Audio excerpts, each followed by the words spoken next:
Hi friends, అందరు ఎలా ఉన్నారు? బాగున్నానా? నేనైతే చాలా చాలా బాగున్నాను. ఎందుకంటే ఈరోజు నా ఫేవరెట్ కర్రీ చిక్కుడాయ. తాజాగా మంచిగా తోటలకెళ్ళైతే వచ్చిన చిక్కుడాయ. ఫస్ట్ అయితే ప్యాన్ పెట్టుకొని ఆయిల్ వేసుకొని, ఆయిల్ వేడైన తర్వాత ఆనియన్స్, మెంతి కూర, కొత్తిమీర, టమాటానైతే వేసుకొని బాగా కలుపుకోవాలి.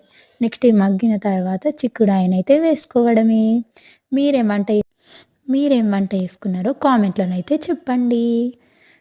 తాజా చిక్కుడుకాయ ఉంటే అబ్బా అబ్బా అబ్బా ఎంత బాగుంటుంది కదా. నెక్స్ట్ అయితే చిక్కుడుకాయలో కొంచెం అంటే బాగానే కారం, ఉప్పు అయితే వేసుకోవాలి. ఎందుకంటే మేము ఉప్పు కారం చాలా ఎక్కువగా తింటాం. నెక్స్ట్ ఈ చిక్కుడుకాయనైతే మంచిగానైతే కలుపుకోవాలి. అవును, మీకు చిక్కుడుకాయ అంటే ఇష్టమా లేదా? నెక్స్ట్ చిక్కుడుకాయనైతే బాగా కలుపుకోవాలి. ఎంత మంచిగా వాసన వస్తుందో అబ్బా, నా ఫేవరెట్. నెక్స్ట్ అయితే